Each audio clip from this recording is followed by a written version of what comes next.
Bonjour à tous. Je voudrais faire une vidéo que je vais appeler la dissidence et la violence pour un petit peu développer dessus et apporter des arguments complémentaires. J'échange avec des personnes très intéressantes au sujet des vidéos précédentes sur cette violence et je sens qu'il y a encore besoin d'argumenter pour éliminer toute possibilité du doute. Il s'agit pour moi de combattre la violence et combattre la vulgarité, combattre tout ça au travers de quelques explications, surtout pour les personnes les plus jeunes qui sont sur Internet à la recherche de références, qui ont besoin de continuer à construire un raisonnement. Tout d'abord, si nous acceptons quelque violence que ce soit de la part de la dissidence, alors nous devons aussi accepter que la police et les CRS puissent avoir de la violence. Si par exemple nous pouvons prendre en compte le fait de pouvoir donner une leçon physique à quelqu'un, alors à ce moment-là, pourquoi la police ne pourrait pas tabasser un type pour lui donner une bonne leçon parce qu'il est respectueux, il a trop bu. Donc la violence, il faut des règles.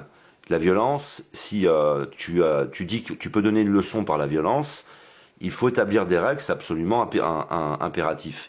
Est-ce que tu peux mettre un coup de boule, tu peux crever un œil, tu peux tirer les cheveux? On a pris le cas de monsieur Alain Soral qui donne une leçon à quelqu'un. Ok, mais si la personne elle savait mieux se battre que lui, et que c'est lui qui avait pris une leçon, qu'est-ce que ça aurait arrangé? Comment tu peux établir des règles sur cette réflexion-là? Et une violence qui va s'étendre. Par exemple, j'ai quelqu'un qui me laisse un commentaire, qui est très insultant, qui est vulgaire, qui est dans la violence. Moi je dis simplement à cette personne, il y a une telle violence en vous, que si on vous donnait le pouvoir, tout compte fait, vous dénoncez une certaine violence avec beaucoup plus de violence, et on entrerait encore dans la violence. Vous ne ferez rien de mieux. La personne me dit, oui, mais vu ton prénom, tu dois être comme ci, tu dois être comme ça. Vous voyez, non, mais on va où là? C'est mon prénom, c'est je suis de gauche parce que je m'appelle David. Vous voyez juste comment ça s'effondre, et vous voyez les personnes qui viennent se rattacher à ce type de philosophie, quoi. C'est que de la violence. Et ces personnes seraient au pouvoir, ce serait de la violence.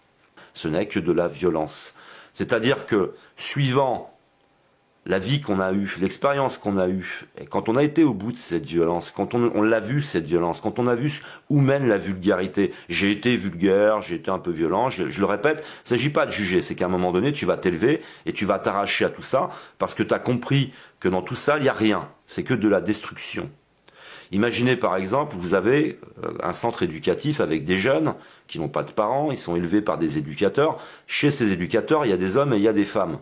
Si on peut donner une leçon par la violence, comment vont faire ces femmes? Est-ce que ces femmes vont devoir pratiquer le free fight pour apprendre à faire des clés, à mettre des coups de poing, des coups de coude? C'est complètement délirant, c'est-à-dire que la violence est hors sujet. Mais on vit dans un monde de violence. On nous la vend à la télévision, on a ces gladiateurs, on est dans un empire, alors on a des gladiateurs, on a tout ça, on a toute cette violence qui s'instaure.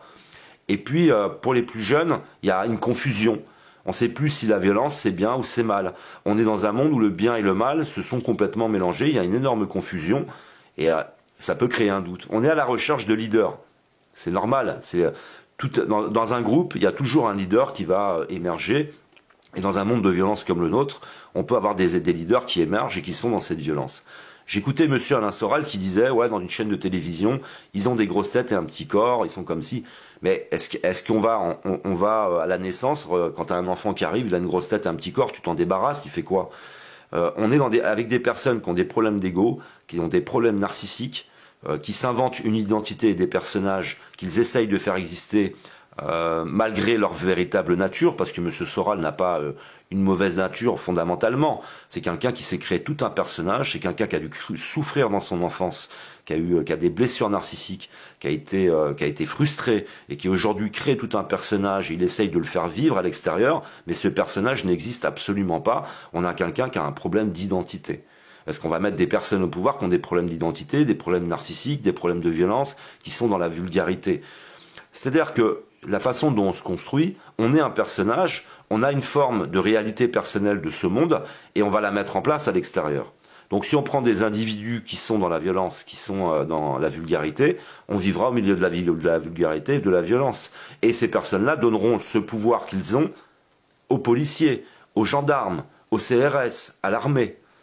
Donc en fin de compte, vous avez simplement des personnes qui sont en train de se réaliser personnellement parce que S'il était un véritable problème pour la République, il y a longtemps qu'il aurait été anéanti, ou au travers de scandales, ou au travers de la presse, par exemple. Hein, et ils n'ont pas allé loin pour trouver un scandale sur lui. Ils n'ont pas allé loin pour l'anéantir financièrement. Ils ne le font pas. Pourquoi? Parce que, je le répète, tout ça a été prévu pour cette époque, que nous soyons dans une très grande division.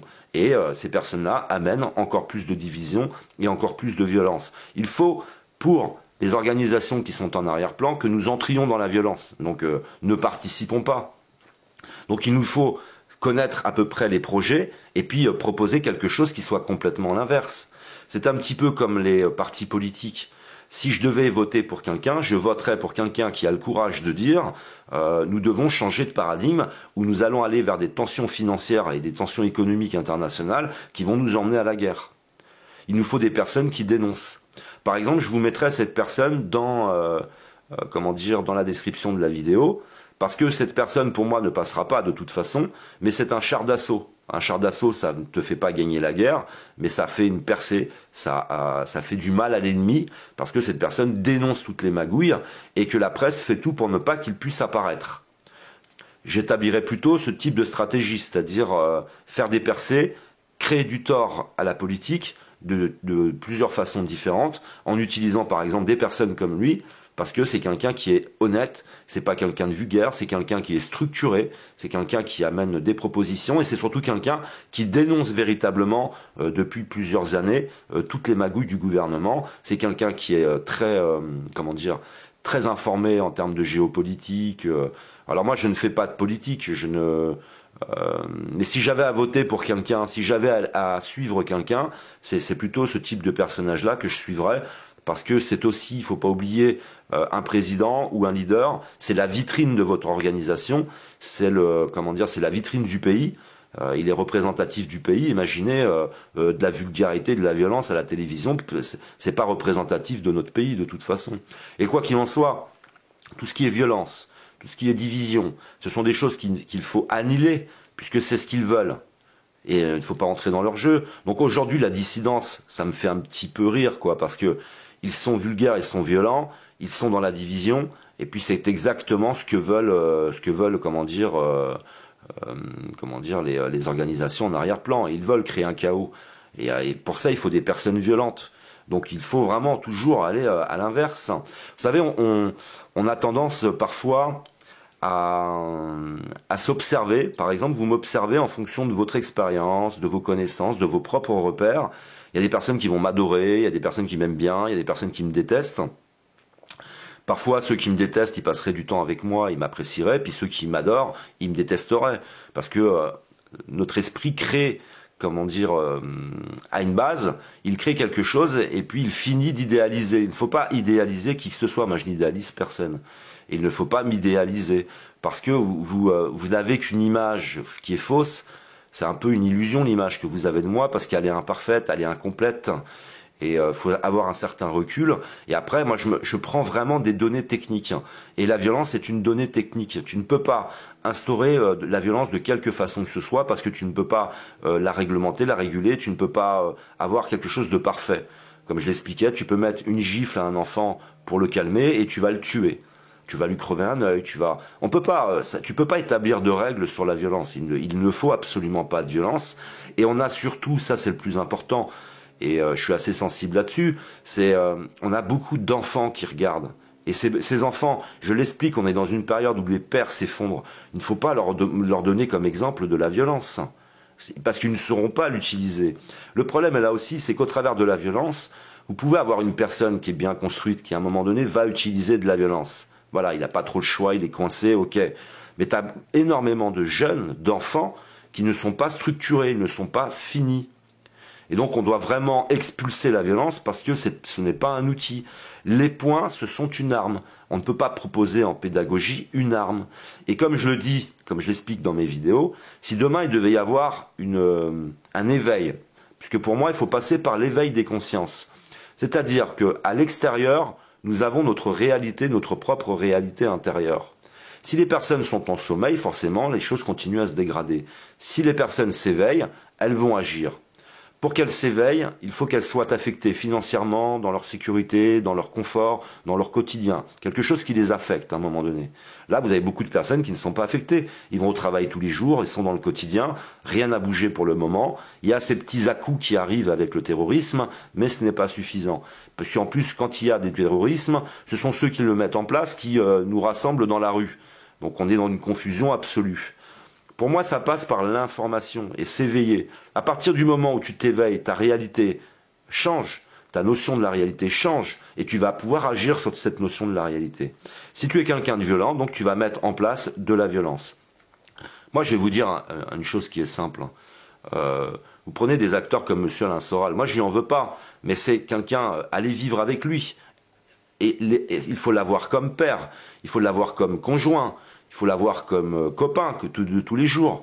Et puis vous allez voir qu'il va souvent vous parler de haut et vous allez trouver tout ça extrêmement désagréable. On prend ce que l'on veut. Hein.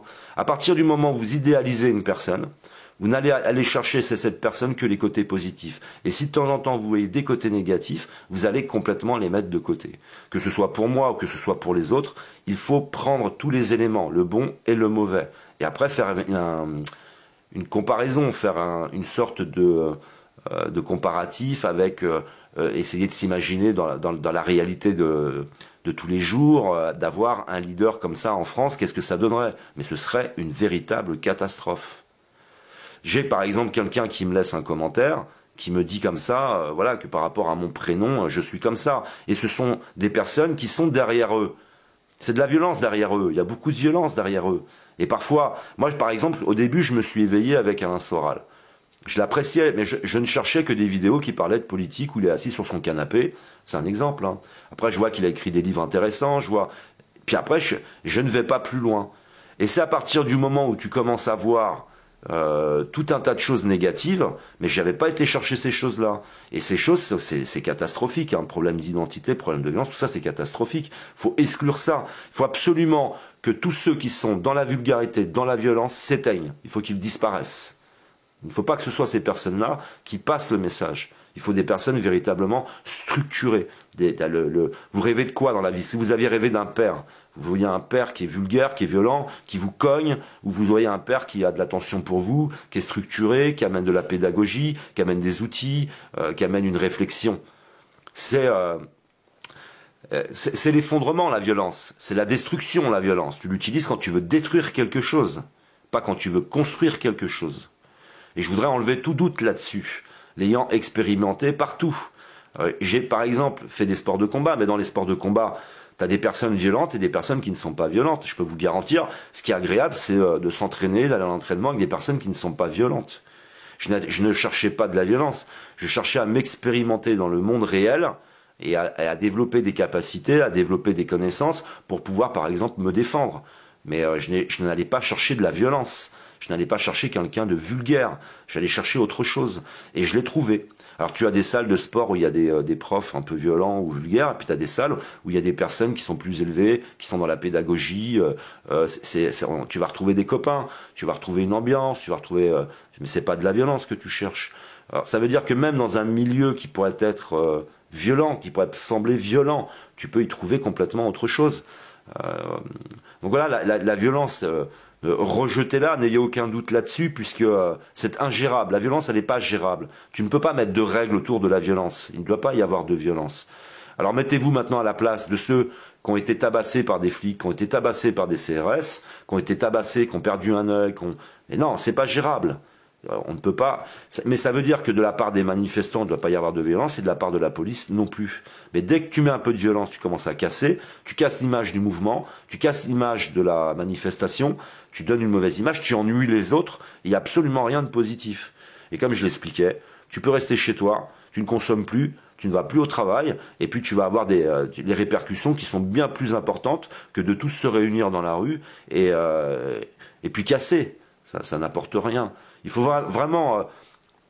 c'est une méditation, c'est un effort personnel.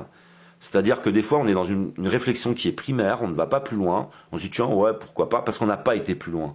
Essayez de développer dans toutes les situations en y mettant de la violence. Tiens, dans telle situation avec de la violence, comment ça pourrait gérer? Et vous allez voir que très vite, ça devient complètement incohérent et incompatible. Et surtout, vous faites peur. C'est-à-dire que Monsieur Alain Soral arrive au summum de son développement parce qu'il ne peut pas atteindre tous ceux qui ne veulent pas justement de la violence. C'est-à-dire qu'il n'est... il ne peut pas rassembler tout le monde. Il va rassembler ceux qui sont violents ou ceux qui n'ont pas vu cette violence ou ceux qui n'ont pas conscience de la gravité de la violence. Mais il n'arrivera pas à fédérer la France entière, jamais. Parce que toutes les personnes comme moi qui n'aimons pas la violence, parce que je suis passé par 2 stades avec Monsieur Soral. Le premier stade, je le vois un peu comme un guide, comme un maître à penser, je m'intéresse à lui, et c'est en découvrant toute la violence qu'il y a derrière chez lui, et ben là je me dis que ce n'est absolument pas possible. Non, non, cette personne ne doit pas être une référence pour les jeunes, surtout pas. Il faut arrêter avec cette histoire de virilité, hein. Je me suis fait agresser par exemple il y a 4 ans de ça, le type il est parti à l'hosto, hein. Je suis jamais violent, mais le type il est arrivé avec des armes, hein. Il voulait me prendre de l'argent, et ça m'empêche pas d'être viril, hein. Ça m'empêche pas de pas me laisser faire, mais jamais après en dehors de ça je ne vais utiliser la violence. Donc ne pas confondre la virilité, le charisme, ce n'est pas vrai, c'est juste de la violence ça, c'est juste de la violence. Tu peux en... Moi, je vais vous donner un exemple de quelqu'un que je n'idéalise pas. Vladimir Poutine, c'est un compétiteur, c'est un sportif, c'est quelqu'un qui est dans le sport de combat. Vladimir Poutine, il a du charisme, mais il n'arrive pas, il traite pas les femmes de putes, il va pas vous dire, ouais, les hommes qui ont des grosses têtes et un petit corps, ouais, il est pas dans ces comparaisons-là, ils sont pas, voilà, c'est pas, là on est dans un intellectuel, un bourgeois qui veut passer pour un voyou, qui est dans sa crise de la soixantaine, qui est, vous voyez, c'est moi, j'ai eu 100 procès, j'ai écrit tant de livres, alors les autres qui n'ont pas écrit, ben, ils valent rien. Mais c'est n'importe quoi. On en a marre de tout ça. On en a marre de tout ce qui nous divise. On est divisé par les diplômes. On est divisé par notre, comment dire, par notre sexe. On est divisé. L'homme et la femme sont divisés. Tout le monde est divisé. Et lui, voilà, c'est moi. Il est pas avec nous. Il est pas dans la fusion. Il est pas nous. Il est lui. Moi, je suis le meilleur. Et puis je peux cogner pour donner une leçon à quelqu'un. C'est tout ça. On est dans le showbiz. On est dans le spectacle. C'est Tyson qui s'énerve et puis qui mord l'oreille de l'autre, quoi. C'est voilà. Et c'est ça que vous voulez vivre dans un monde qui est comme ça. Vous allez vite être fatigué, hein. C'est épuisant. On est déjà dans une violence économique. On est déjà dans envoyer des CV, on te répond pas. C'est déjà de la violence. Il y a de la violence déjà absolument partout. C'est pas la peine d'aller en rajouter et commencer à se cogner dessus. Et puis je le répète, là, on peut se dire, ouais, c'est valable de donner une leçon. Mais s'il avait pris une leçon, parce qu'il a bien choisi là, hein, il a choisi la bonne personne, hein. S'il avait pris une leçon, vous voyez bien que c'est pas valable. Ce n'est pas valable. La seule façon dont tu peux, pour moi, coincer la personne, c'est si tu as le potentiel intellectuel, si tu as le potentiel à avoir des réponses pédagogiques et le coincer. Et tu le coinces. Mais tu frappes pas la personne. Donc voilà, moi je voulais continuer à parler un petit peu de la dissidence. C'est qu'il nous faut des leaders. N'hésitez pas à mettre dans les commentaires d'autres personnes que vous connaissez qui ne sont pas dans la division, qui ne sont pas dans la violence ou la vulgarité. Parce qu'il nous faut maintenant des leaders contraires, des personnes sages, des personnes posées, et puis surtout des personnes sur lesquelles tu vas avoir du mal à aller inventer des histoires sur le personnage. Parce que c'est pareil, si la personne elle a une vie un peu décousue, elle a des problèmes de sexe, elle a des problèmes, elle nous emmènera nulle part, elle va nous humilier, elle va nous faire perdre notre crédibilité. Ça veut dire que tout ce que l'on pourrait investir sur la personne, ce serait du néant, ça n'irait nulle part au fond. Ça ne peut pas être un environnement de showbiz, on n'en veut plus. Enfin, en tout cas, personnellement, moi j'ai envie de sagesse. Voilà, je voulais faire une vidéo comme ça un petit peu plus complète. Si vous avez encore des doutes, vous aviez des arguments pour vendre de la violence, n'hésitez pas à le mettre dans les commentaires. Moi je vous en veux pas, je ne vous juge pas. Mais maintenant j'ai changé. J'ai changé parce que dans ma vie, j'ai croisé des personnes, et même sur Internet, il y a des personnes qui sont arrivées à me changer. Au travers d'échanges, et des personnes qui sont élevées et sages. Et tu as envie de les entendre, tu as envie de les écouter. Donc j'ai eu envie de changer. Mais il me fallait des références, il me fallait des motivations, et il me fallait ces personnes, ces références qui soient positives, qui me donnent envie de faire un travail sur moi-même pour changer ma réalité extérieure. J'arrive d'un monde violent, j'arrive de la violence, de la vulgarité, j'arrive de tout ça, et aujourd'hui mon environnement, c'est de la sagesse. Autour de moi, il n'y a que des couples. Il y a, enfin pas que des couples, mais vous me comprenez, ce sont des familles, ce sont des personnes simples, ce sont des personnes avec qui tu peux discuter. Ce sont de vrais référents. Et il y a beaucoup de personnes âgées, par exemple, autour de moi. Il n'y a aucune violence chez eux. Sinon, c'est pas possible, c'est pas vivable, quoi. Il y a des personnes qui me suivent depuis longtemps. Ils me mettent dans les commentaires, David, c'est fou, on te voit changer. C'est-à-dire que je vais utiliser Internet et je vais utiliser la voie du milieu. Je prends les bons côtés et les mauvais côtés des choses et je continue à structurer mon raisonnement. Vous êtes tout simplement non pas en train d'assister à la présence d'un homme qui est abouti. Je suis un homme qui est en train d'aller vers être abouti. Je vais vers changer, je vais vers me construire. Et c'est au travers de ce raisonnement-là. Par exemple, autrefois, je suivais Jérôme Le Banner. Jérôme Le Banner et d'autres combattants en K1. Mais ces personnes, j'ai arrêté de les suivre parce qu'au bout d'un moment, j'ai vu que la violence, c'était que de la souffrance et puis ça m'a fini par me dégoûter. Toute l'histoire de l'argent, du pognon derrière, de tout ce qui est showbiz, du m'as-tu vu.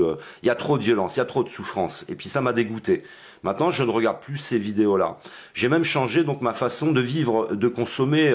Quand je vais sur Internet, il y a des choses vers lesquelles je ne vais absolument plus, je ne veux même plus en entendre parler. Si je dis ça, c'est que j'ai jamais été parfait dans ma vie, mais j'essaye au moins de changer, j'essaye d'évoluer, j'essaye de m'éveiller de la bonne façon, j'essaye de trouver les bonnes références. Et je vais vous mettre des images à la fin de Monsieur Alain Soral. Tu te dis, bah c'est pas grave, il a dit ça à une époque, c'est pas pour ça qu'il est bloqué dans la situation. Non, je vois de la violence chez lui, et tu le vois plusieurs années plus tard avec une grosse expérience et une expérience plus importante, et revenir avec encore plus de violence. Il n'est pas en train de s'améliorer, il est en train de dégénérer. Vous savez, ça va devenir les anciens combattants, on va lui donner des médailles, à nous raconter ses histoires, puis voilà quoi. Puis c'est que de la violence.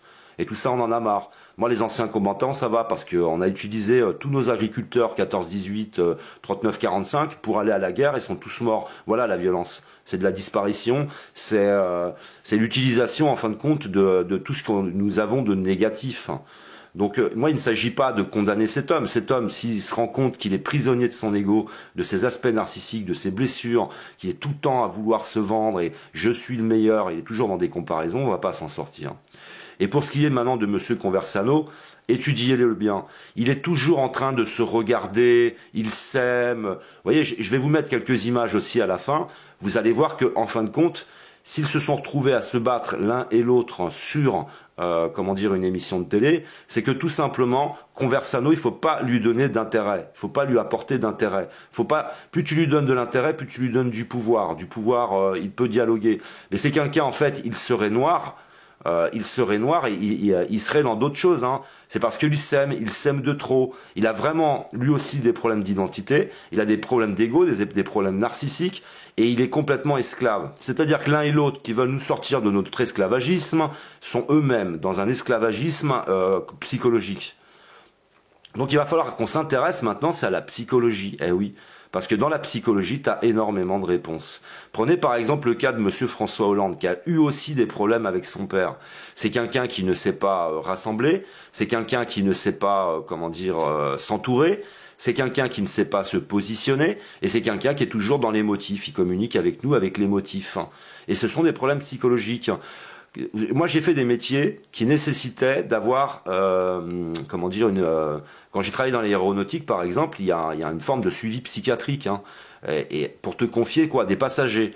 Et puis là, tu as des personnes qui veulent gouverner ou qui veulent nous aider ou ils n'ont aucun suivi psychologique, ils ont des problèmes psychologiques hyper graves, ce qui veut dire que l'avenir, en tout cas je l'espère, c'est qu'il y aura une attestation d'un psychiatre pour pouvoir être président, par exemple, parce qu'il nous amène quoi? Un certificat médical. Et du coup, on a des sociopathes, des psychopathes, des gens qui ne vont absolument pas bien.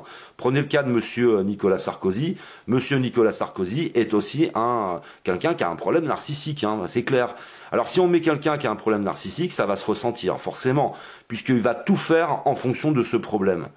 Et voilà, et c'est ça que j'ai envie de proposer. J'ai envie de proposer de l'éveil, que vous vous intéressiez aux aspects de l'ego, c'est quoi l'ego? C'est quoi les problèmes narcissiques? Comment ça agit sur nous? T'es un esclave. Tu es tout le temps en train d'essayer de donner une fausse image de toi, de te vendre d'une certaine façon, tu supportes pas qu'on te critique. Par exemple, dans les commentaires, il y a des personnes qui vont me critiquer, qui sont très courtoises, qui vont critiquer quelque chose ou une autre, je dialogue avec eux, puis après tu as les autres qui viennent et puis qui veulent t'anéantir, parce qu'ils veulent t'anéantir, c'est tout, hein. Ils peuvent pas t'anéantir, mais c'est voilà. Et c'est aussi évoluer dans sa communication, évoluer dans son raisonnement, et puis se libérer de son ego, de ses aspects narcissiques, et vous allez voir le monde complètement autrement. Et ça ira jusqu'à changer votre environnement, votre quotidien, vos habitudes, votre entourage, ça agit sur tout, hein. C'est ça s'éveiller, c'est ça s'élever. Alors, s'il y a autant de violence quand tu fais une vidéo sur le Front National, ou si c'est parce que tout simplement c'est la violence qui attire la violence. Ils l'attisent et puis ils attirent uniquement des gens violents et on en vivra dans un monde violent. Il y a pas de mystère, il n'y a pas de secret. Le Front National, ce sera de la violence. Si vous votez le Front National, vous voterez pour de la violence. Si vous vous approchez d'égalité et réconciliation, il y aura de la violence. Voilà, c'est tout. C'est à vous de savoir ce que vous voulez et après d'assumer vos responsabilités à partir de toute démarche que vous aurez fait autour de cette violence. Quand tu es dans l'ego, ça te laisse supposer que tu es quelqu'un de meilleur, donc de différent. Tu te sépares des autres. Tu n'es plus capable de les écouter, tu n'es plus capable de les entendre, tu n'es pas capable du moindre changement personnel si tu t'enfermes dans ce mécanisme. L'ego et les aspects narcissiques, c'est ce qui a anéanti notre planète et c'est ce qu'ils cultivent en nous pour que nous devions des consommateurs. Parce que quand tu es dans l'ego et les aspects narcissiques, tu veux la plus belle voiture, tu veux les plus beaux vêtements, tu veux la plus grande maison, il te faut une piscine, il te faut tout un tas de choses dont tu n'as en réalité pas besoin. Mais c'est juste l'ego. Voilà, c'est un aspect psychologique qui guide ta vie, dont tu es esclave. Et si ça, on n'en prend pas compte, si on ne prend pas conscience de ça, d'une part, nous ne pouvons pas changer, nous ne pourrons plus écouter les autres, et en plus, nous allons mettre à l'extérieur tout un tas de choses inutiles, fatigantes, qui détruisent la planète. Et vous voyez bien que vos politiques ne parlent jamais des aspects de l'ego et des aspects narcissiques. Absolument jamais. Ils ne parlent pas de la nécessité de changer de paradigme, ils vous parlent de rien. On est que dans des illusions, dans des promesses qui ne peuvent pas tenir, et il faut que nous sortions de tout ça. Et l'éveil, pour moi, passe véritablement par les sciences. Il faut sortir de cet aveuglement, parce que l'aveuglement, c'est simplement, mes connaissances sont un filtre qui me permettent de raisonner. Il faut savoir aussi, c'est la petite parenthèse religieuse, les religions ont perdu le pouvoir, parce qu'elles se sont cristallisées avec des textes et elles n'ont pas évolué.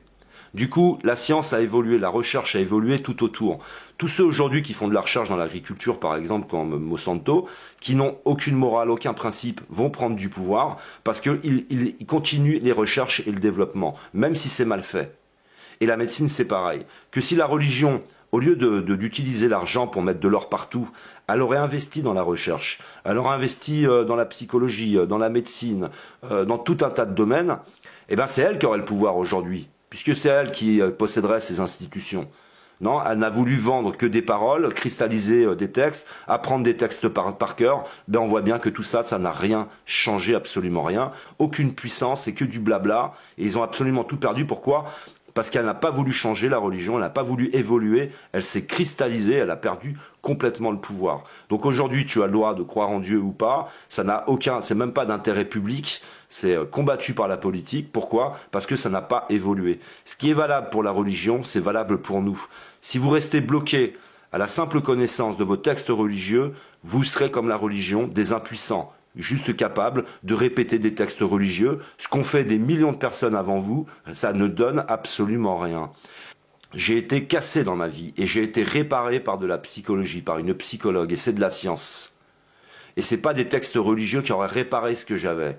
Parce que ce que j'avais besoin d'avoir des réponses scientifiques, de comprendre ma famille, pourquoi ils en étaient là, pour leur pardonner aussi. Ce qui fait que tu peux trouver le pardon, oui, avec des textes religieux, en méditant, en faisant des prières, mais tu peux aussi comprendre. Et là, comprendre, ça répare absolument tout, puisque par exemple, pour ma famille, ils ont vécu l'exil, ils ont vécu la guerre, ils ont vécu la violence.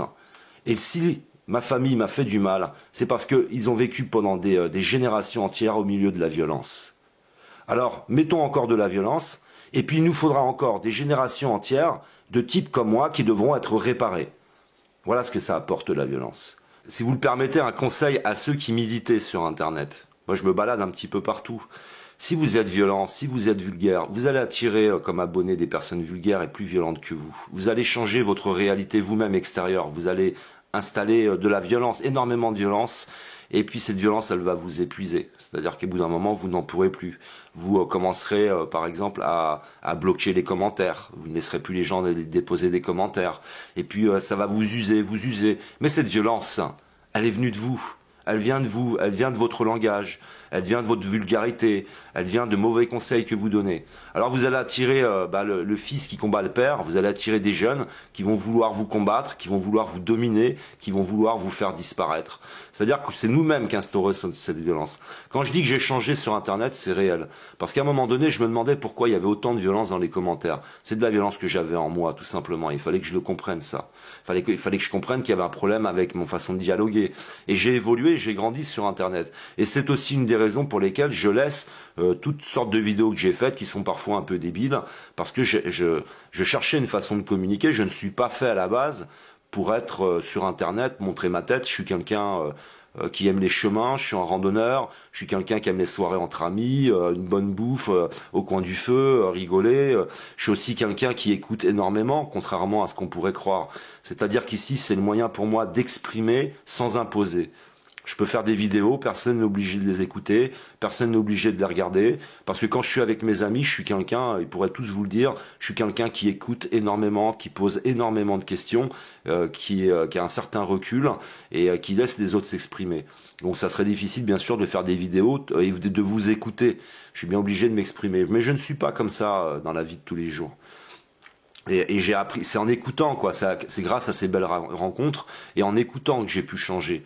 Mais tu ne peux pas écouter quelqu'un de violent. Quand quelqu'un sur Internet me laisse un commentaire violent, c'est tout de suite de la vulgarité, ouais t'es comme ci, t'es comme ça ne peut pas m'atteindre votre commentaire, il n'arrive pas d'une conscience élevée. Par contre les personnes sur Internet qui ont réussi à me changer, c'est réel, hein. Vous êtes nombreux à m'avoir donné des conseils, à avoir partagé, vous l'avez fait avec quoi? C'est avec de l'amour. Donc contrairement à la violence que nous avons besoin aujourd'hui, c'est beaucoup d'amour, beaucoup de compréhension. Nous avons besoin de pouvoir exprimer nos incompréhensions, nos souffrances, et pour pouvoir y trouver des réponses justement. Mais ce n'est pas par la violence, hein. La violence c'est tais-toi, ça m'intéresse pas, c'est moi qui sais, toi tu sais pas, t'avances pas quoi, t'avances absolument pas. Et c'est sincère quand je parle de ma famille par exemple qui a sur plusieurs générations vécu la violence, hein. C'est par exemple mon père qui est breton, ils ont quitté la Bretagne, une famille très nombreuse, une grande tribu, ils quittent la Bretagne et puis ils viennent s'installer à Paris, le père qui n'est plus là, de la violence, mon père va devenir un blouson noir et puis voilà quoi, mais c'est que de la violence. Et ça amène à l'inceste, l'inceste physique ou l'inceste psychologique. C'est la violence, c'est l'enfermement où les parents deviennent abjects avec les enfants. Si vous voulez qu'on parle de violence, je peux vous dire, hein, on peut débattre là-dessus hein, sur la violence. Hein, je peux vous apporter des éléments et pour voir que c'est une véritable contradiction. Toutes les guerres, toutes les violences que nous avons vécues, c'est réel. Hein, il faut plusieurs générations après pour guérir de tout ce que ça a engendré, et parfois même il y a des familles qui ça ne se réparera pas quoi, parce qu'en plus le problème c'est que la psychologie n'est pas accessible gratuitement. Si vous allez chez le médecin, vous êtes remboursé. Si vous avez besoin de voir un psychologue et un bon, eh ben il faut avoir du pognon. Et c'est encore ceux qui ont du pognon qui peuvent bénéficier de ces services. Mais non, la violence est éjectée là. Hein. La vulgarité aussi. Hein. La vulgarité, elle est en nous. Tu peux être vulgaire, mais t'amènes quoi? Des mots très négatifs en permanence. Tu t'entretiens dans une mauvaise image de toi.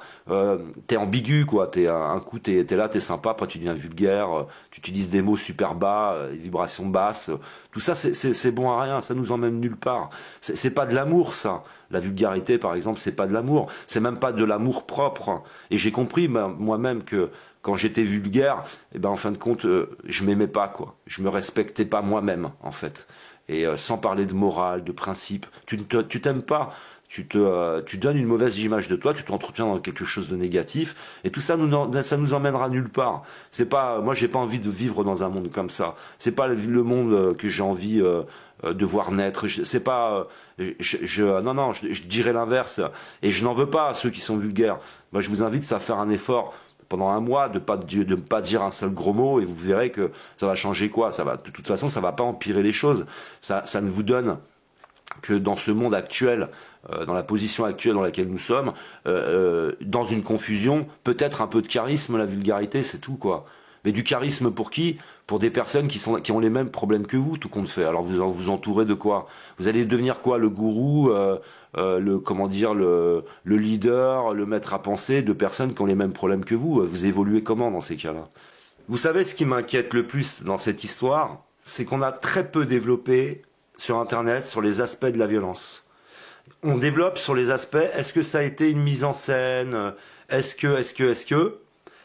Mais on ne développe pas sur les aspects de la violence. Ça devrait nous choquer. Ça devrait, on ne devrait parler que de la violence. Et c'est là qu'on voit les signes de la fin, les signes d'un effondrement, les signes du mal qui s'installe. C'est que c'est pas les coups de poing ou les coups de pied qui nous intéressent. Hein. C'est est-ce qu'il y a une mise en scène, qu'est-ce qu'a dit l'autre en premier, l'autre. Non, mais la violence, elle est très peu développée en fait sur Internet. Et ça, c'est un signe inquiétant. Après, la seconde chose qui m'inquiète aussi, c'est qu'on ne développe pas sur l'origine de la violence. Sur les aspects, un, de la perversion et deux, des aspects narcissiques. Ces deux personnes se battent parce qu'elles sont toutes les deux dans l'ego et dans les aspects narcissiques. Alors, il y a d'autres motivations en arrière-plan. Peut-être faire le buzz, peut-être... mais là, vous avez deux personnages qui sont complètement enfermés dans les aspects narcissiques. Et c'est pour ça aussi que je veux faire cette vidéo, pour vous le démontrer. C'est-à-dire que je vais vous laisser avec quelques images où vous verrez Conversano qui est complètement en train de se regarder, il n'arrête pas de parler de lui. Vous allez voir l'aspect narcissique qui rend fou, qui te sépare des autres, c'est-à-dire vraiment tu es un être supérieur, oh, je suis comme ça, puis je commence à analyser les autres. Alors le noir, il a un gros sexe, mais il est comme ça, il court. Conversano part dans des délires qui sont complètement liés à ses propres aspects narcissiques, qui dérange complètement son raisonnement, et vous avez de l'autre côté un Alain Soral, qui lui aussi a un énorme problème d'identité, il s'identifie à des personnages, il est, et à la fin ça peut t'emmener à cette violence, puisque tu ne peux pas supporter qu'on égratine tout ce personnage que tu es en train de construire, qui n'existe lui absolument pas. C'est ou t'es un bourgeois ou t'es un révolutionnaire, mais lui il est en train de mélanger les deux. Je suis à la fois un voyou, un blouson noir, un rebelle, il est en train de tout mélanger. Tu le vois d'ailleurs dans ses vidéos que par moments il craque, il a de l'amour en lui, il a besoin d'amour, il a besoin d'autre chose. Mais il s'enfonce dans une caricature, et cette caricature maintenant va se retourner contre lui, puisque, comme je l'ai expliqué, les pères vont combattre le fils, mais maintenant il va venir les pères violents, les fils violents. Parce que là il a eu affaire à un fils qui est pas violent, mais tous les fils violents, vous savez ce que c'est, hein, quand tu es dans le monde animal, c'est l'instinct, c'est à celui qui va dominer l'autre, quoi. Et il va s'enfoncer maintenant dans la violence. Et il va avoir autour de lui de plus en plus de personnes uniquement violentes. Après, il va dire le monde est pourri. Et ça va le conforter dans la violence. Il va se dire, bah, puisque les autres sont violents, il faut que je sois d'autant plus violent. Et puis après, on n'en finit plus, quoi. Ça devient... et il va devenir complètement psycho à la fin. Il va devenir même paranoïaque. Hein. Après, on entre dans la paranoïa. C'est la perversion narcissique. C'est je mens, je déforme la réalité. Parce que quand tu es enfermé dans l'aspect narcissique, tu vas contrôler l'extérieur. Ce n'est pas toi. Toi, tu ne changes rien chez toi. Hein. Mais tu vas modifier en permanence la réalité extérieure. Tu vas, par exemple, comme ce qu'il va faire, il va polémiquer. Il va dire, vous savez, je lui ai donné une leçon, mais il en avait besoin. Tu agis sur l'extérieur. Tu n'agis pas sur toi. Tu ne te dis pas à un moment donné, bon, j'ai été un peu trop loin. Non, tu te le dis pas. Il faut donner une leçon. Tu modifies la réalité extérieure. Tu agis sur les autres. Tu vas mentir. Tu vas dire, il était venu avec des armes, il avait machin. Tu crées une énorme confusion. Tu n'es plus capable d'entendre la réalité. Parce que si tu commences à l'entendre, tu commences à ébrécher le personnage et tu vas vivre une forme de mort intérieure, mort de ton identité. Et tu vas entamer une renaissance, où tu vas renaître sans ton ego et sans les aspects narcissiques. Imaginez, c'est l'équivalent d'un suicide. C'est l'équivalent de mourir. Tu vas mourir, ton identité, elle meurt. Et ça, tu ne peux pas, surtout quand tu as investi énormément de temps, énormément d'argent. Pour ma part, c'est mon avis personnel. Si Alain Soral en était resté à ce qu'il est véritablement, il aurait écrit des bouquins, il aurait été un conseiller, mais à pas vouloir jouer la brute, pas à vouloir jouer le caïd. Il avait fait vraiment un travail sur l'ego et les aspects narcissiques, il aurait eu une position exceptionnelle. Et là, d'ailleurs, il aurait été dangereux pour la politique. Que pour les coups, vous voyez, Faut voir que ça t'amène à des troubles du comportement, qui t'amène à des troubles comportements dans tes relations sociales, c'est-à-dire le sexe, tu délires complètement. Et il a d'ailleurs écrit un livre, parce qu'il le dit lui-même, il dit j'étais un prédateur sexuel. Le prédateur sexuel, c'est celui qui a besoin de conquête sur conquête pour rassurer son ego, pour faire briller cette image de lui, pour se rassurer en permanence, pour se dire je suis valable. Il y a tous les traits des aspects de la perversion narcissique. Vous tous qui m'écoutez, si vous vous intéressez vraiment de près à l'ego, aux aspects narcissiques, vous allez avoir une forme de clairvoyance après, parce que ce phénomène, c'est vraiment le mal de l'humanité. Ça nous fait énormément de mal. On consomme par rapport à ça. On fait tout par rapport à ça. C'est vraiment être esclave de quelque chose, quoi. Et un esclave, il va pas libérer les autres esclaves. Quand tu es prisonnier des aspects narcissiques, tu vas choisir ton compagnon ou ta compagne en fonction de ça. Tu vas choisir toutes tes activités en fonction de ça. Tu vas choisir ta maison en fonction de ça. Tu vas vraiment, toute ta vie, elle va être comme ça, sous l'emprise de cet ego, de ces aspects narcissiques, et ça peut devenir un véritable esclavagisme. C'est-à-dire, vous le voyez par exemple, quand il parle, Alain Soral est toujours en train de dire ah, non, c'est pas moi qui a été soumis, c'est lui que je l'ai soumis. On est dans des histoires de soumission, c'est moi le plus fort. Et là, on est comment dire, dans la cour de récréation, quoi. C'est à peine le niveau collège, hein, c'est plutôt le primaire. Et encore, si je vous dis ça, imaginez maintenant le personnage sans tous ces aspects-là. On efface tout ça. Et ça, il peut l'effacer, hein. C'est un travail personnel, c'est un travail sur soi, c'est de la méditation, c'est se faire conseiller, pourquoi pas, quand tu as les moyens d'aller voir un psychologue. Et après, tu as un personnage véritablement authentique, un personnage qui va être abouti, et c'est quelqu'un avec qui tu ne peux plus le démonter, c'est terminé, quoi. Il y a plus, c'est quelqu'un de serein après, c'est vraiment et qui va se retrouver avec l'entourage, le bon entourage pour le coup. Ça modifie énormément de choses, mais ce sont souvent ces enjeux qui sont là, la peur de changer d'environnement, de changer de vie, c'est l'inconnu.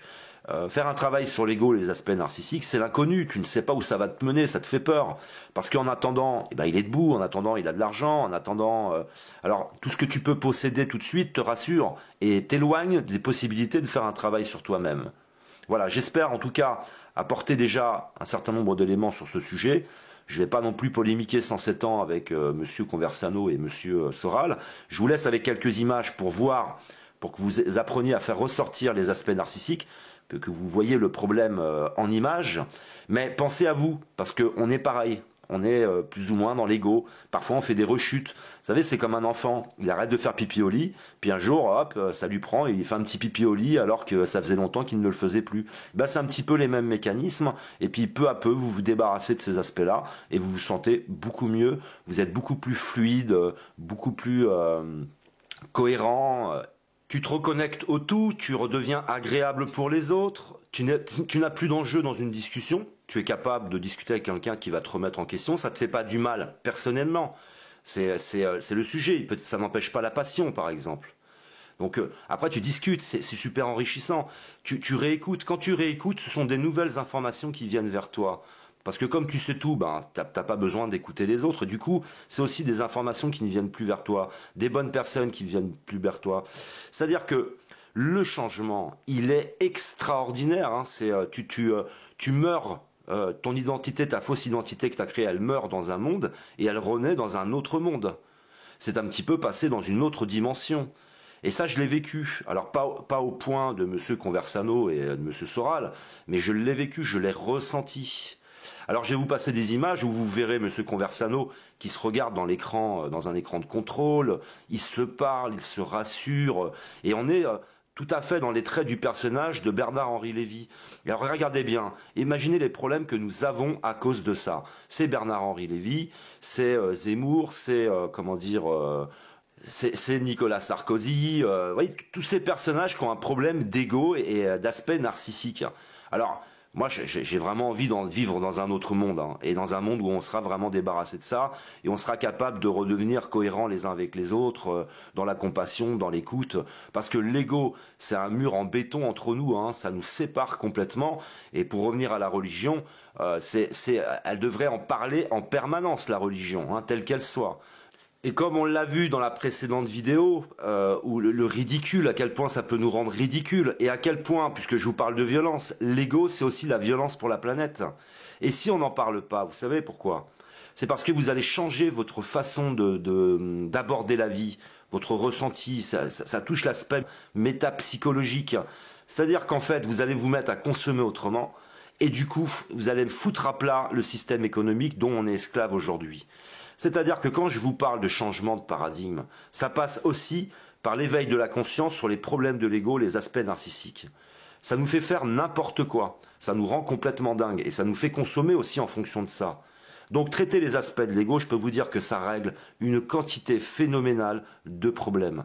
Merci de m'avoir écouté, je vous aime, que l'amour soit avec vous et à une prochaine vidéo. Ce soir, on reçoit Daniel Conversano. Bonsoir Tepa, bonsoir à tous les métanautes.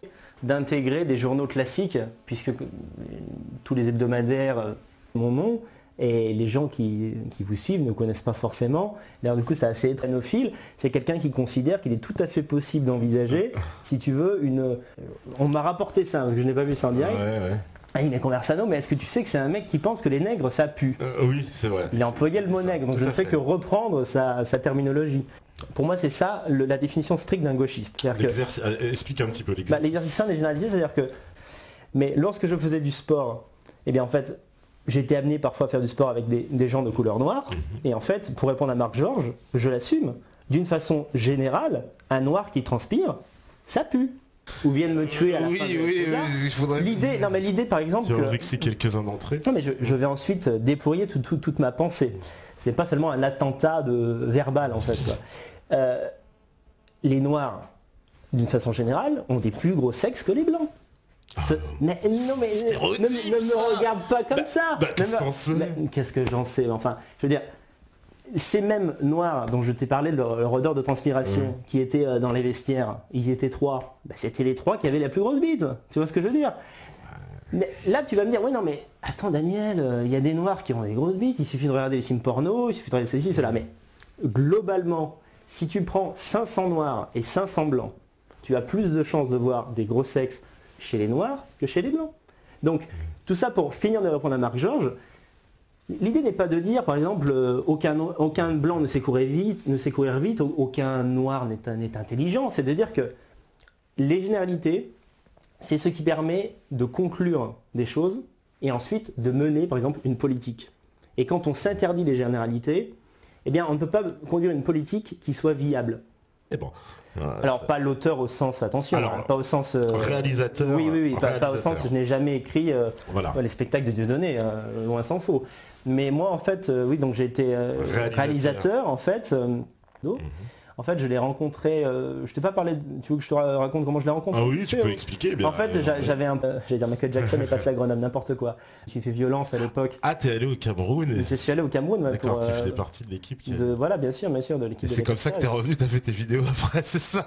Tout s'explique. Je suis allé au Cameroun, c'est pas possible, c'est plus exactement. Je veux pas dire que je suis parti comme ça. Mais il n'y a pas de lien logique en réalité. C'est pas genre, je me suis dit, non, personne ne va me croire. Les gens me dire, oui, quand on a 22 ans, on est un petit peu inachevé sur le plan intellectuel. Donc moi, mon avis politique sur le monde et sur les choses n'était pas abouti. Et il a continué d'évoluer au fur et à mesure de mes lectures, de mon expérience de vie, surtout de mon observation de la vie politique. Mais à un niveau général de politique, ce sont les généralités et les amalgames qui conduisent à mener des politiques qui fonctionnent. Tu vois? Et j'ai un exemple qui me vient en tête d'un article qui a fait beaucoup de parler de lui. Malheureusement, je ne me rappelle plus de la source, mais je la donnerai. Blablabla. Et alors les gens, évidemment, se sont révoltés. On dit, mais c'est scandaleux. Vous n'avez pas cité de source, vous n'avez pas cité de chiffres.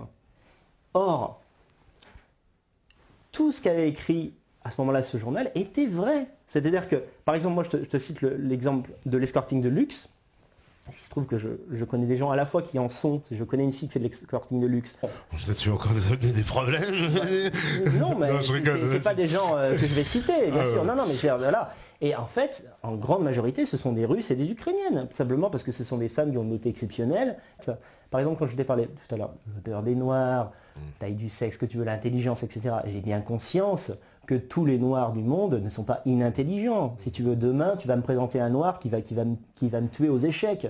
un noir qui écrit mieux que moi, ceci, cela. Mais d'une façon générale, si tu veux, il y a des constats qu'on peut faire et qui permettent ensuite de mener une politique. Et moi, je te donne un exemple très simple. Moi, j'ai une théorie, elle vaut ce qu'elle vaut, mais cette théorie, c'est que la délinquance ordinaire, c'est-à-dire la délinquance citadine, est le fait quasi exclusif des Noirs et des Maghrébins. Ouais. J'en veux pour preuve le fait que dans des pays pourtant pauvres, comme les pays de l'Est, Roumanie, Slovaquie, moi je te le dis. Et malheureusement, je n'ai pas cette baguette magique. Mais qu'est-ce qu'on appelle la délinquance ? Ne dis pas cela comme si c'était quelque chose qui n'était pas pénalisant en fait au quotidien. Parce que quand tu es quelqu'un de normal en fait, qui rentre de son travail, qui a passé une journée à bosser, qui va retrouver sa petite femme tranquillement, je veux dire, c'est plus qu'agaçant, il faudra inventer un mot, d'avoir peur de prendre certains types de transports parce que tu sais pertinemment qu'à partir d'une certaine heure, tu as la possibilité de te faire emmerder, ce qu'on appelle l'insécurité. Oui. Donc la petite délinquance est la petite ou la grosse. C'est-à-dire le fait que par exemple ta petite amie, moi je sais qu'à un moment donné j'habitais au cœur du 93, quand ma petite amie rentrait le soir, je n'étais pas rassuré pour la simple raison que chaque jour il y a des faits divers qui si tu veux... Mais ça ne tient pas ce que tu dis. Mais qu'est-ce qui ne tient pas ? Bah regarde. Pauvreté, t'es pas. Il y a pauvreté. Actuellement, nous ne sommes pas... Tu es d'accord avec moi que ce qu'on appelle les racailles de banlieue ne sont pas pauvres au point de n'avoir pas à manger. Non, ils sont pas... Non, c'était pas une question en réalité, hein, c'est une affirmation, parce que je le sais, il y a des coins... Plus, mais est-ce que justement c'est le fait que tu vois, j'ai envie de dire, est-ce que c'est pas une conséquence justement du déracinement identitaire total de la France ? Moi j'ai une réponse qui vaut ce qu'elle vaut. Vas-y. Moi je pense que la raison pour laquelle ces gens ne se sentent pas chez eux, c'est parce qu'ils ne sont pas chez eux. Et je vais essayer de t'expliquer ça plus calmement du monde. Tu vois ? Bon. Mais quand tu es métisse, donc déjà la plupart des gens dont on parle ne sont pas nécessairement des métis, ce sont des gens qui sont de père et de mère algériens. Je te parle en termes ethniques. Hein. Ça peut être des gens qui sont là depuis 4 générations, ça peut être des gens qui sont là depuis 4 générations, mais si depuis 4 générations il n'y a pas eu de mélange. Donc en fait pour moi ce ne sont pas des métis, ce sont des Algériens ou des Marocains ou ce que tu veux qui sont en France depuis plusieurs années. La raison pour laquelle il y a un problème d'identité et qu'ils ne se sentent pas assimilés, c'est parce qu'ils sont inassimilables, mais non pas comme je l'ai dit tout à l'heure pour des questions de violence, etc. Simplement parce que, si tu veux, je pense qu'on a le multiculturalisme est une idée complètement à la fois obscène et complètement folle. Et la raison pour laquelle ça ne marche pas, c'est que ça ne peut pas marcher. Parce que, et ça c'est un scoop que je vais donner, les mecs qui se baladent avec un t-shirt « Maroc, mon pays jusqu'à la mort », en fait je les comprends. Parce que quand ils se regardent dans le miroir, ce qu'ils voient dans le miroir, c'est une gueule de Marocain. Et ça sera toujours comme ça. Tu vois ce que je veux dire ? C'est-à-dire que même moi, regarde, plus j'avance en âge, plus j'ai une gueule d'Italien plutôt que de Français. Ouais, t'as une gueule de rebeu un peu aussi. On me l'a souvent dit. Vrai, personnellement, je ne trouve pas. Je pense que il y a dans la façon les gens de me dire que ouais, je suis un rebeu, pour moi, il y a de la propagande. C'est-à-dire que pour moi, vous avez ingéré de la propagande et en fait, vous croyez en me voyant voir un rebeu. Or, je suis un Italien du Sud et c'est une race qui existe, une race à part entière. C'est-à-dire que j'ai la tête, une race, une ethnie. Oui, une race, moi je dis une race. Si tu regardes les tableaux du XVIIe siècle, les tableaux de la Renaissance, tu verras un nombre incalculable de gens qui ont une gueule comme la mienne. Ah oui. Moi, à Alger, j'en ai vu des comme toi aussi. Ah bah je te le garantis. Ne mens pas. Ah je mens pas. Ne me dis pas que je ne ressemble pas davantage à un Paolo Maldini qu'à un Zinedine Zidane. Franchement. Ah franchement, je te jure. Tu ressembles à un Algérien. Tu trouves que je ressemble à Zinedine Zidane? Peut-être pas Zinedine Zidane, mais tu me dirais je m'appelle Samir, tout le monde te croit. Ah ouais, tu crois? Plus que moi. Moi je pense qu'il y a une forme de mensonge là-dedans. Ah non, soit franchement, non, je suis sérieux. Non mais simplement même dans la façon dont le cheveu frise. Le cheveu de l'espagnol ou de l'italien frise d'une certaine manière, le cheveu de l'algérien ou le cheveu du noir frise d'une autre manière. Même si j'ai une mort héroïque, c'est ce que je cherche. Parce qu'en plus, j'ai toujours rêvé de rentrer dans l'histoire. Et moi, mon héros quand j'étais petit, c'était Spartacus. Vous voyez, c'était pas, je rêvais pas d'être patron de l'Express, cette espèce de nain avec une écharpe là. Jamais. Donc j'ai exactement la vie dont j'ai rêvé quand j'étais jeune. J'accomplis mon destin. Et comme me le disait Dieudonné récemment, toi et moi, beaucoup de gens peuvent pas me comprendre parce que nous avons un destin. Les gens qui ont un destin, c'est très rare. C'est pour ça qu'ils sont obligés de prendre un peu de pognon, baiser 2-3 putes. Parce qu'ils n'ont pas de destin, c'est ça ou rien. Et ils n'ont pas de génie. Bernard Lévy n'avait pas grand-chose à quoi renoncer. Il est nul. Et moi, j'ai du talent. Donc de toute façon, je suis dans la petite histoire déjà, c'est sûr. La grande, ça dépend de ce qui va se passer demain, s'il y a un processus révolutionnaire qui s'enclenche dans tout l'Occident, parce que ça peut péter de partout, hein, je le dis dans mon bouquin. Et s'il y a un processus révolutionnaire, il peut m'arriver des tas de choses. De me faire buter, mais d'être aussi Robespierre, ce qui d'ailleurs est monter et descendre. Et j'ai déjà signé pour tout ça. Je suis un fan de Robespierre depuis l'adolescence, et ça ne m'a jamais gêné l'idée de monter à l'échafaud avec Saint-Just, etc. Jamais. C'est ça que les bourgeois ne peuvent pas comprendre. Je pense que si les hommes sont des sous-hommes aujourd'hui, c'est parce qu'ils acceptent le salariat et les embouteillages. Moi, j'ai jamais accepté le salariat ni les embouteillages. Et c'est pour ça que je suis un être humain. C'est-à-dire que je pense que je communie directement avec Bayard. Vous voyez, Français sans peur, chrétien sans reproche. Parce que quand on a été salarié du tertiaire et qu'on a conduit une bagnole dans Paris pendant des années, on est un Untermensch, un sous-homme. C'est-à-dire qu'on a été émasculé par la violence et la structure du système. Et c'est pour ça qu'il y a peu de gens qui peuvent me comprendre, mais que ceux qui me comprennent très bien, c'est les mecs de banlieue, etc. Parce que malgré tous leurs défauts, c'est encore des hommes. Voilà. Et en fait, il y a très peu d'hommes aujourd'hui. C'est pour ça que quand je vais chez Tadei, en fait, je me tiens bien, parce que si je m'étais mal tenu la dernière fois, j'attrapais ma Fessolie par le col et je mettais 2 tartes dans la gueule. Et je le voyais faire caca sous lui, parce que ça m'est déjà arrivé, moi. Attraper des mecs par le col de ce système-là, dont Bec BD, je l'ai attrapé, j'ai mis 2 baffes dans la gueule, il a pété. J'ai entendu faire prout. C'est-à-dire qu'il faisait, quand il a la trouille, il aurait pu faire caca. Je l'ai fait dans le coin VIP avec ses gardes du corps et tout, hein. C'était risqué pour moi. Voilà. Et en fait, en fait, moi j'aime Le Pen pour ça, j'aime certains gars de banlieue pour ça, j'aime Dieudonné pour ça. J'aime un monde où il y a encore des hommes qui sont des hommes, des femmes qui sont des hommes. Tous ces merdes là, ces animateurs à Canal+, ces machins, ces trucs, ces politiciens professionnels, UMPS, machin, etc. C'est des Untermensch, voilà, au sens, pas au sens national-socialiste, au sens, je dirais, audiaresque du terme. Et c'est pour ça que je préfère 10 fois Le Pen. Par exemple, Besancenot pour moi, un jour je vais me retrouver face à lui, physiquement, je vais l'attraper un jour. Tête à tête, et j'aurai mes gardes du corps pour bloquer les siens, et j'aurai mes gardes du corps. Je veux dire, maintenant, on va s'arranger tous les deux, je vais rigoler, parce que je vais même pas le frapper, mais je vais lui montrer, je veux qu'il se voit tel qu'il est, une petite merde trouillarde, tu vois. En tôle, il fait les pipes et le café, vous voyez, c'est même pas. Il tient 2 heures en garde à vue avant de se mettre à chialer, appeler sa mère. J'ai vécu tout ça, moi je le sais, les mecs qui se mettent à chialer. Quand les gens me disent je suis vulgaire, violent sur les plateaux de télé, c'est que je suis encore un homme. Et quand on regarde Droit de réponse encore dans les années 70 avec Choron, etc., il y avait encore des hommes à la télé dans les années 70. Ça s'est dégradé incroyablement vite aujourd'hui. Aujourd'hui, on est face à que des espèces d'émasculés, des sous-hommes, des gonzesses par contre qui portent effectivement des culottes, effectivement, parce que tous ces... voilà, il faut qu'il y ait des sous-hommes pour qu'il y ait des surfemmes, etc. En fait, moi, je suis resté finalement un mec des années 60. Parce que c'est de là que je viens, où il y avait De Gaulle, voilà, où il y avait Tabarly, vous voyez, Tabarly, quoi, je veux dire. À l'époque, je croisais Kersezon, je discutais avec Kersezon, parce que j'ai connu tous ces gens-là, parce que j'ai été à Mondain, parce que je tirais des gonzesses. J'étais un prédateur. Et j'ai vu effectivement ce monde transformer tout ça en fiotas, Canal+. Vous avez vu le physique des animateurs de Canal+? Même déjà, on voit qu'anthropologiquement, c'est des merdes, c'est des sous-hommes. Ils ont une grosse tête avec un tout petit corps, vous savez, c'est des mutants. J'ai l'impression que si je souffle, ils s'envolent. Enfin, et j'imagine la trouille physique qu'ont ces mecs-là s'ils sont confrontés à une vraie réalité. Où ces gardes du corps ne souhaitaient pas que plus de 2 des miens entrent dans la salle d'enregistrement. Ce que j'ai oublié de vous dire, c'est que entre, on va dire, l'extérieur, le hangar, est-ce qu'on m'entend encore? Entre l'extérieur, le hangar et le studio, il y avait une porte, comment on dit, hermétique, c'est ça? Qui se ferme de l'intérieur, il ne faut pas l'ouvrir. Qui se ferme de l'intérieur, c'est-à-dire que lorsque la porte du studio est fermée, les gens de l'extérieur ne peuvent plus rentrer dedans. En fait, leur arrogance, c'est uniquement qu'ils sont dans des locaux sécurisés, avec des détecteurs de métaux. Il faut voir ce que c'est aujourd'hui, ce genre de truc. Moi, je suis dans des endroits où n'importe qui peut venir, je risque des agressions, j'en ai déjà eu. Eux, ils se donnent leur papier à l'entrée, on leur donne un badge. Il y a un sas avec des vigiles, des noirs en général, hein, toujours des Africains. Là, il y a bien une division raciale du travail qui ne les gêne pas. Il était dans le monologue. Et je suis désolé, mais ça, c'est la marque des gens qui ne portent pas d'intérêt à ce que vous avez à dire. Et ça, c'est vraiment le principe du mec autocentré. J'ai passé peut-être 2 ou 3... Ça marche pas. J'ai passé peut-être 2 ou 3 soirées avec Delavier. Il ne parle que de lui. Il ne fait que parler. Il n'écoute pas les autres. Dans sa tête, on dirait presque un autiste. Arrêtez de commenter 2 secondes. Tu n'as pas accès à la télé, tu parles sur YouTube. Mais je suis pas un putain de youtubeur, quoi.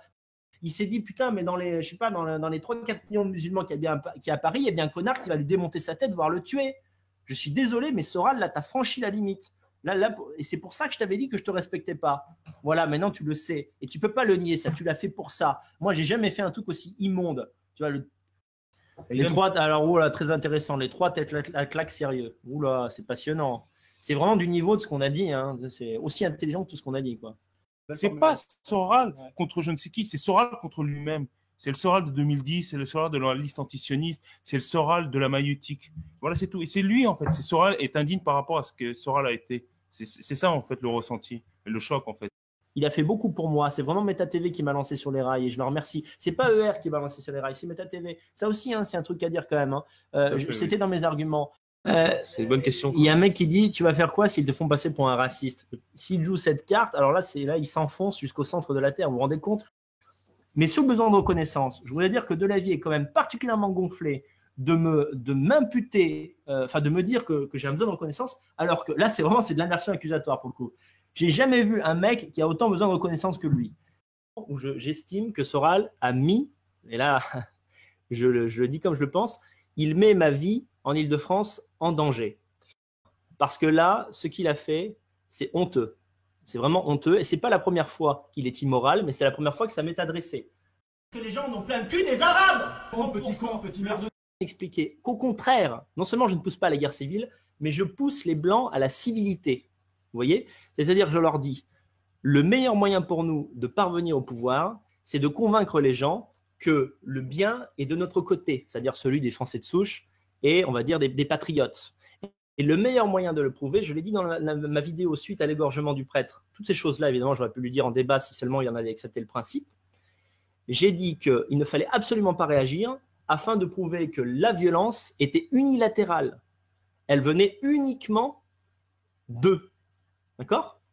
Voilà. Donc, il prétend exactement le contraire. C'est faux, c'est mensonger et c'est dangereux pour moi. Rappelez-vous, moi, j'avais déjà perdu un peu du respect que j'avais pour Soral lorsqu'il avait dit à Salim Laïbi qu'il se réjouissait de la mort de son enfant. Dieu sait, vous le savez, hein, je ne suis pas un ami spécialement des Maghrébins, mais jamais je ne me serais permis une chose aussi odieuse. Je le dis, hein, vraiment, c'est pas du discours politique. Que les gens n'ont plein le cul des Arabes. Petit merde. Non, justement, il faut montrer que nous sommes la force du bien, que nous sommes les gens raisonnables, vous voyez. Et pour moi, ce qu'il y a de plus important dans la vidéo que j'ai publiée tout à l'heure de notre débat, c'est que je crois avoir montré que des deux, j'étais la personne raisonnable. Et c'est tout ce que je voulais montrer finalement. Je pensais qu'il allait monter en tour un peu plus tard.